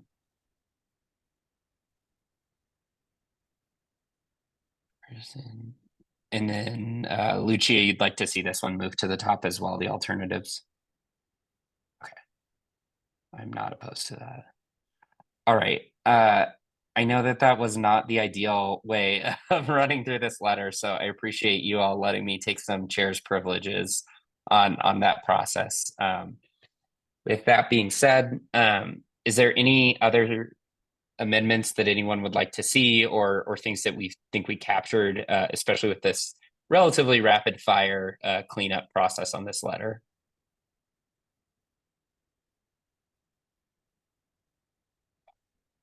Right. The only thing Not I was seeing shocked it. about, Motion. I'm sorry.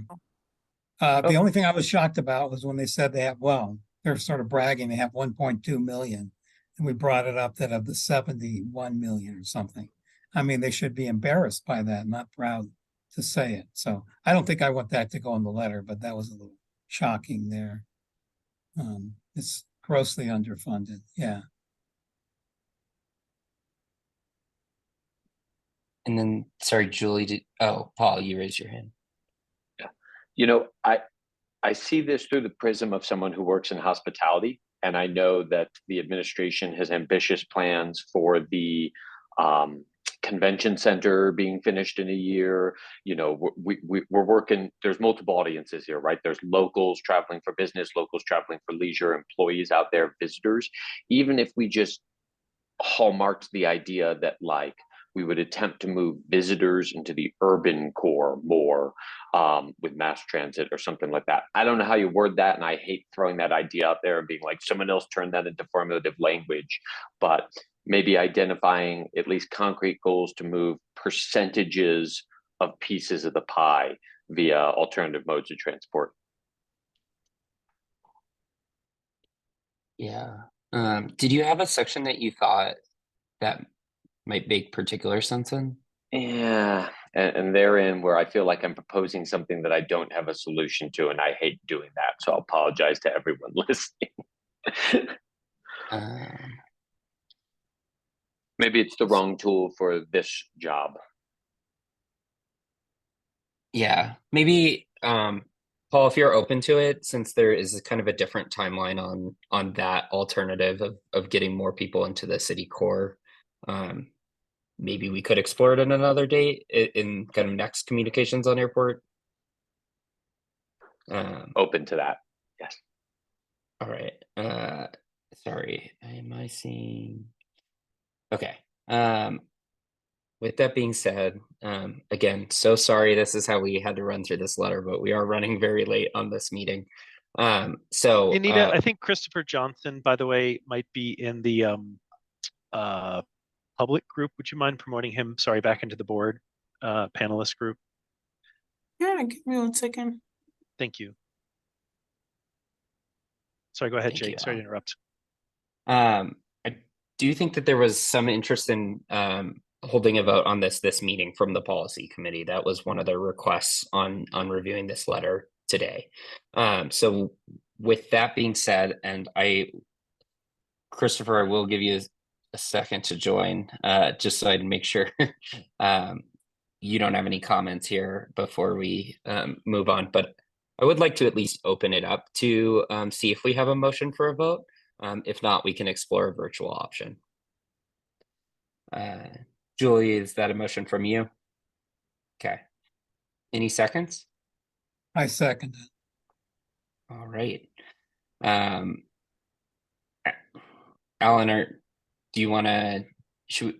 Let's do this as a unanimous vote and see if we have it, and then if not, we'll go to a roll call. With that being said, in the interest of time, raise your hand or say aye if you are in favor of sending this letter. Aye.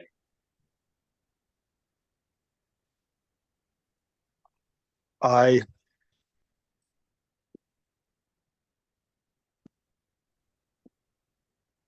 All right. Okay. I got a rough idea of our count there. Any opposed?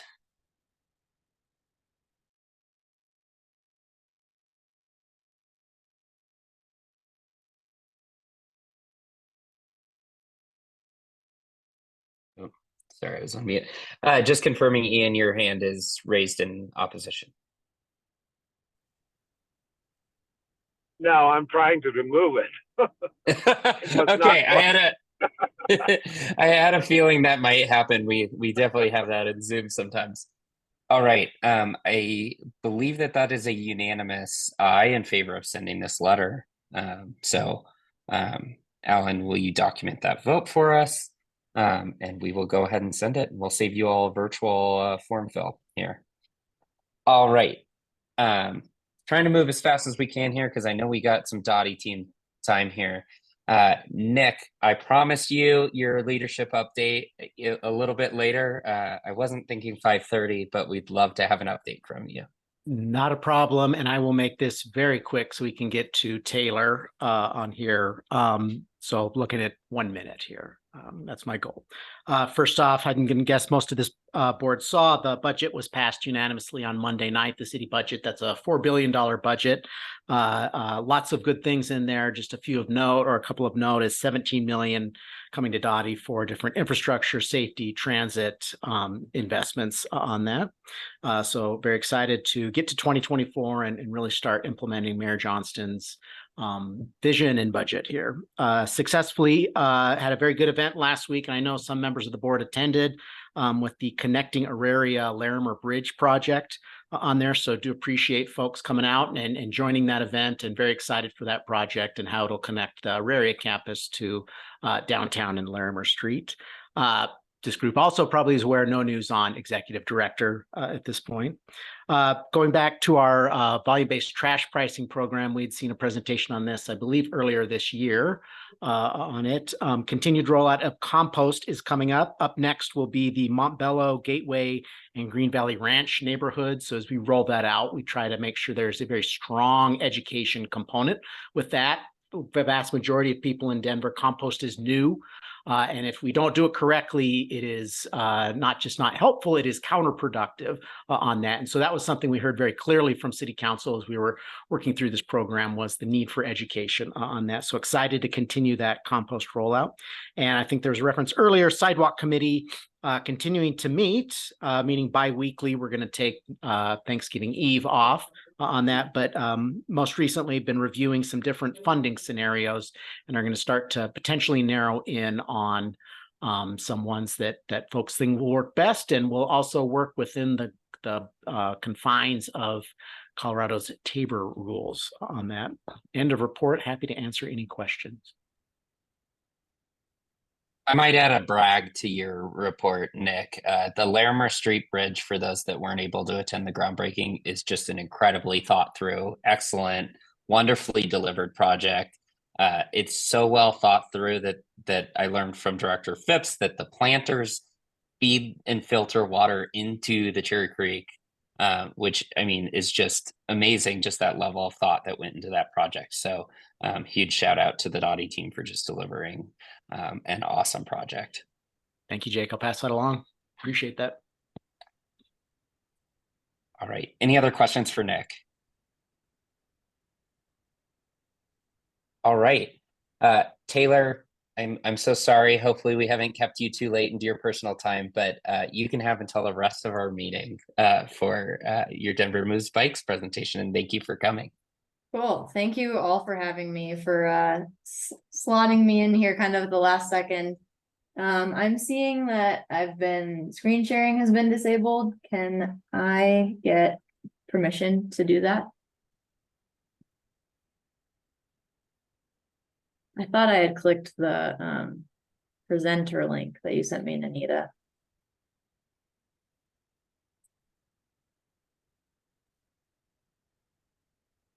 And while Taylor's working on that, just wanted to highlight, we are coming into election season for board officers. So anybody that wants to nominate themselves, Jonathan, Jake, I don't know if you have anything else you'd like to add for that while we're working on the technical side of it.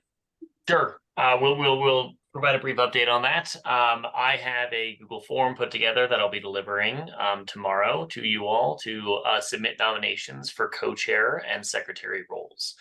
Because these are nominations only, you are able to nominate multiple persons, not only because there are multiple co-chair roles, but just because, you can do that. You nominate a few folks if you'd like. Once we receive our nominations, we'll go back around and see who accepts their nominations, and we'll mostly just be preparing for us to vote in our January meeting. Thanks for the interruption, Taylor. Sorry about that. No, totally fine. And oh, yes, looks like we are in business here. Okay. Am I good? Can everybody see that? The big version, not the PowerPoint version? Cool. Cool. So I am Taylor Phillips. I'm a senior planner here at DOTI on the bicycle and pedestrian planning team. Super excited to be here. I am the project manager for the Denver Moves Bikes update. So super excited to kick off this project. So I'm just here today to give you guys a quick project overview, why are we doing this project, what is this project, talk about our public engagement approach, and urge you all to take our online survey, and then we'll go through next steps, and hopefully you'll have me back at some point in the future. So quick project overview. So what is this project? This is an update to our 2015 bike plan. So we like to update our modal plans, bikes being one of our modal plans, about every 5 to 10 years, whenever we notice, conditions have changed and it's time for a refresh. So here we are, we're doing it. A lot has changed since 2015. We've had Uber and Lyft as a thing. We have e-scooters are everywhere. We're one of the highest e-scooter mode shares in the country. We have e-bikes. We updated our bikeway design manual. So we build and design bikeways differently now than we did in 2015. So all that brings us here, and this update is hoping to build and put those lines on the map to eventually build more comfortable and connected bikeways that get folks where they want to go. And the second kind of element of this project that's really important and new is that we're going to develop a program to slowly upgrade our existing bikeways over time. So some of you might be asking, well, you guys just finished Denver Moves Everyone. Isn't that your strategic transportation plan? What is this Denver Moves Bikes business? That is a great question. So we are very strongly integrated with Denver Moves Everyone. We like to think of DME as our North Star, our shining guiding light that gives us our strategic high-level vision and goals for the city and helps us plan out our capital program and what stuff we build every year and prioritize those limited dollars. Whereas Denver Move Bikes, we have specific funding and specific tools that we're going to use to be able to really narrow in on building out a network of bikeways that's connected and is feasible to implement.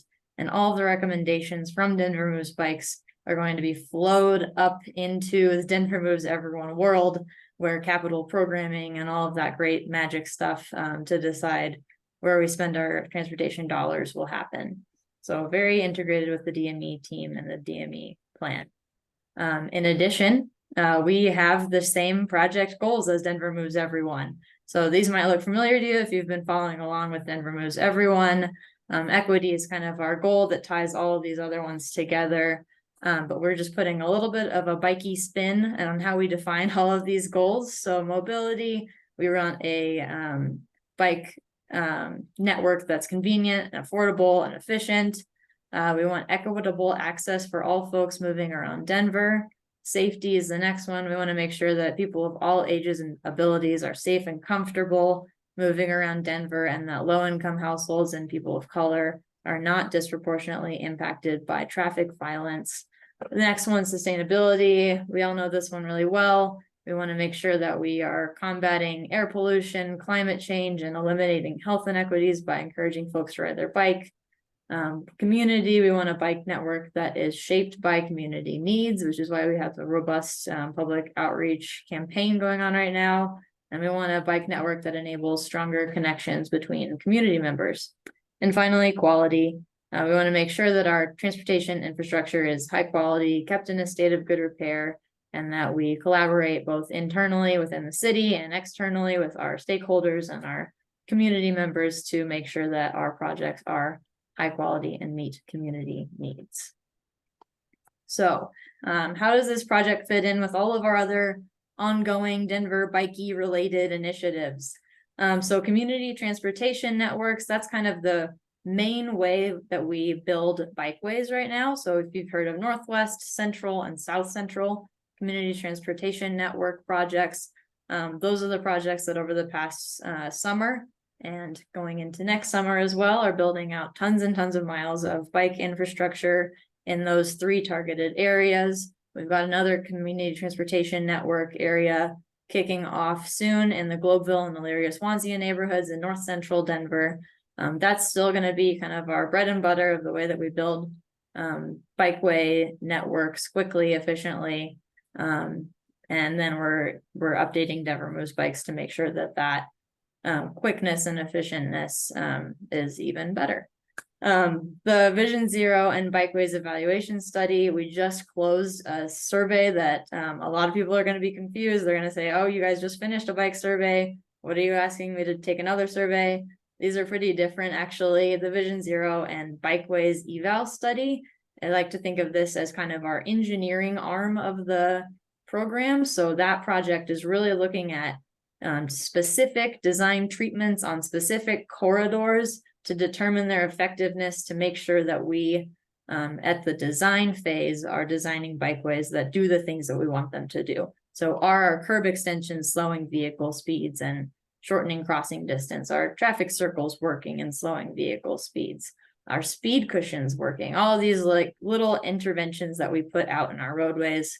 We're doing before and after data collection. We did a sentiment survey with the public on those just recently. And so all of the recommendations and stuff that they learned from that project will feed into our Denver Moves Bikes update project. It's kind of perfect timing that we're doing these in conjunction. And then that moves us to the Denver Moves Bikes update. So we're taking that 10,000-foot view citywide. Where do we want to build bikeways in the future? What do we want them to look like at a high level? Not quite that nitty gritty, put a traffic circle here, put a curb extension there, but is this one going to be a neighborhood bikeway, a protected bikeway? And what does that kind of look like from a high level citywide? So just back up really quick. What is the Denver Bike Network?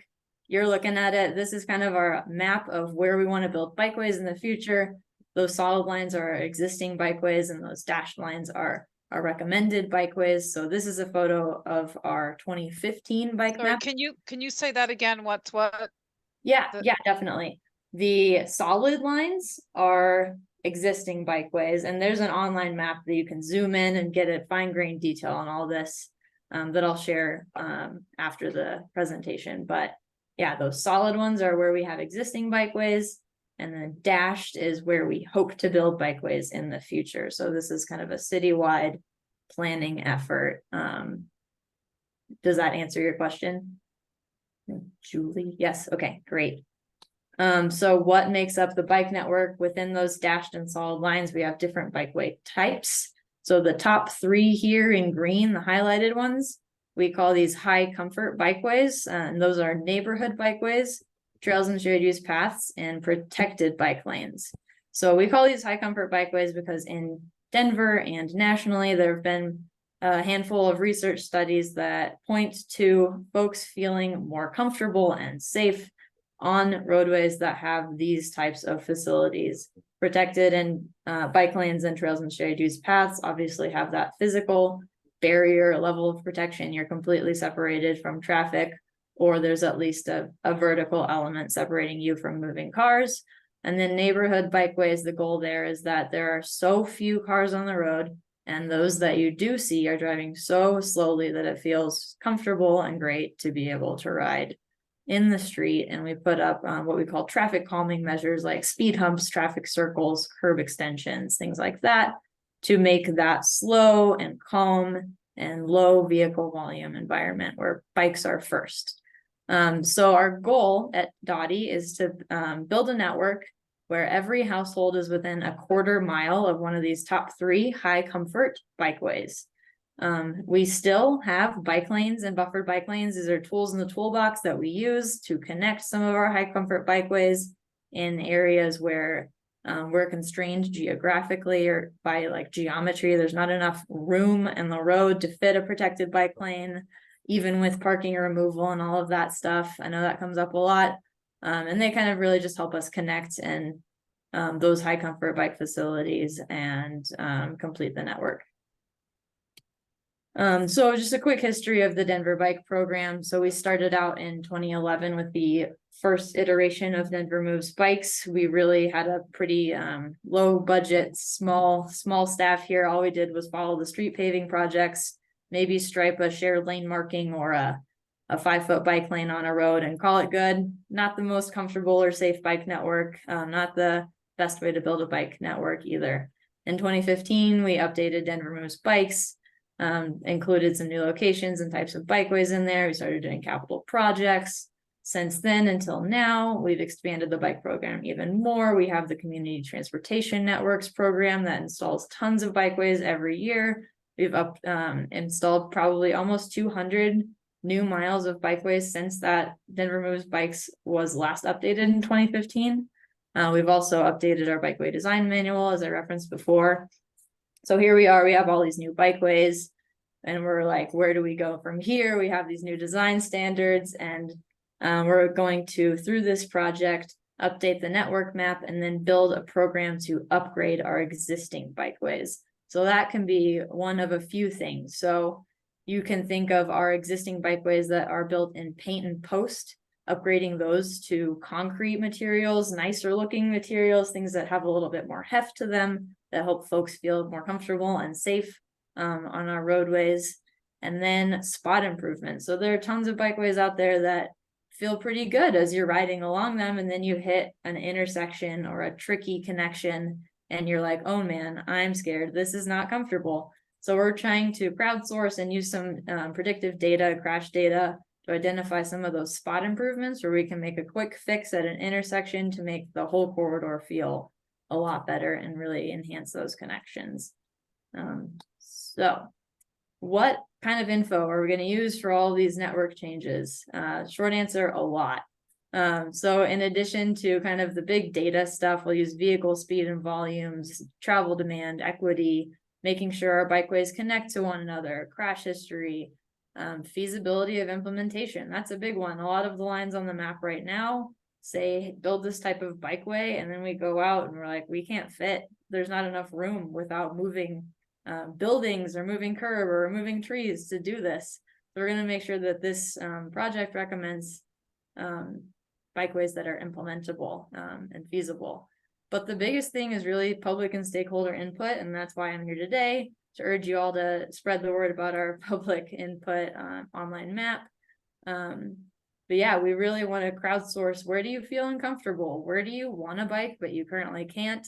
Are there spots on our 2015 map that's online that just don't make sense to you, that we should maybe move an alignment over a street or two, and that would make a much better connection between, you know, where you are and where you want to go. So we're going to put all of this magic stuff together and come up with the updated bike network map. So quick schedule here. We're here in fall 2023, assessing current conditions and our first phase of outreach. In the spring of 2024, we're going to do all of our data analysis and recommend a new updated network and facility types. In summer 2024, we're going to come back to the public with our recommended map. Then we'll kind of go back and refresh and do those final fine-tuning tweaks to finally end the project in the fall or winter-ish of 2024. But just because this project ends doesn't mean my job stops. We will continually be upgrading, evaluating, and expanding the network over time as things change. So a real quick plug on public engagement. So there's 3 key elements sort of engagement that we're working on right now. So tomorrow is our virtual public meeting, where we will share a PowerPoint very similar to this one with the public. But I hope you guys can help us share, spread the word and join if you can. It's on Zoom from 5 to 6 p.m. I'll send out some links and all that good stuff for you guys after I stop talking.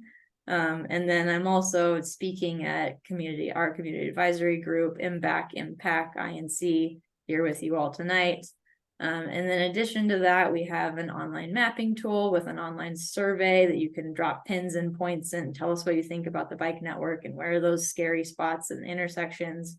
We know that online mapping tools and online stuff isn't always the most easy to use, so folks are definitely welcome to just send us an email. denvermovesbikes@gmail.com is our email address if that's an easier way to send feedback. We've got a hotline that we check regularly. We've got folks in English and Spanish who can help us respond to inquiries that way. And then we're sending out tons of e-newsletters and getting the word out that way.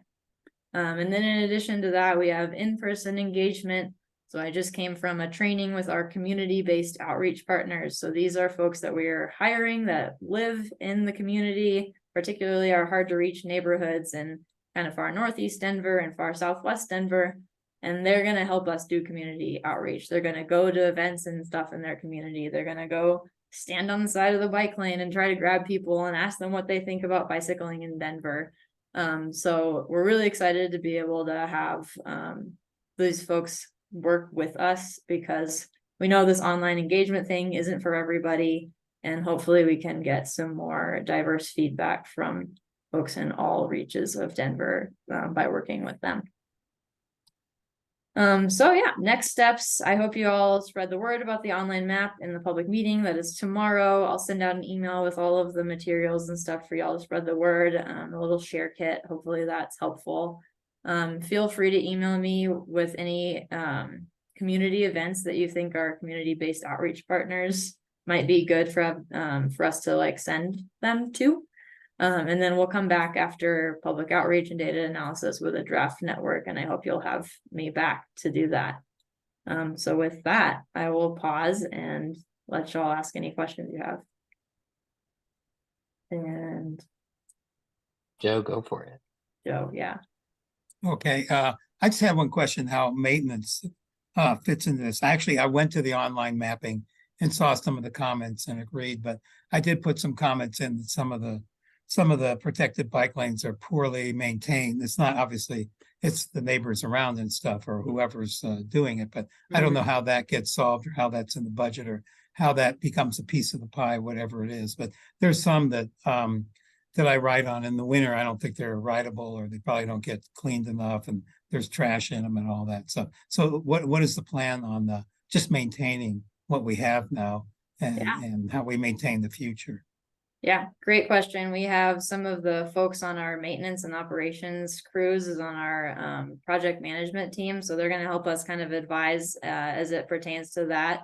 A big part of their job actually is going out and replacing those rubber curbs and those flex posts. We hear that a lot from our maintenance folks. And by having some more robust barriers in our protected bike lanes, for example, we'll hopefully be able to keep our bike lanes, especially our protected bike lanes, in a better state of good repair. So I think this project really is we're gonna take a look at where are the spots that our crews are out like constantly replacing flex posts. Okay, maybe that's a spot where we can harden with concrete or take a look at that design to figure out why is that happening? Why are those locations getting hit and the flex posts getting knocked down over and over again? Yeah, hope that answers your question. Jonathan, I think, is next. Yes, hey, thanks. This is kind of a technical question here. I see that the map that we're using for public engagement is from a group called My Social Pinpoint. We've seen in the past Conveo used for some of our other input areas. And what I tend to see when those are used is that when we take what's put on the map and then summarize commentary in output reports or out to council or create presentations that say, 60% of people like this and 40% of people didn't, something along those lines. Well, what I've tended to see with those tools is that only the net, like new unique comments are counted in those numbers. The concept of like agree and disagree, those thumbs up and thumbs down are entirely ignored in the math of those things.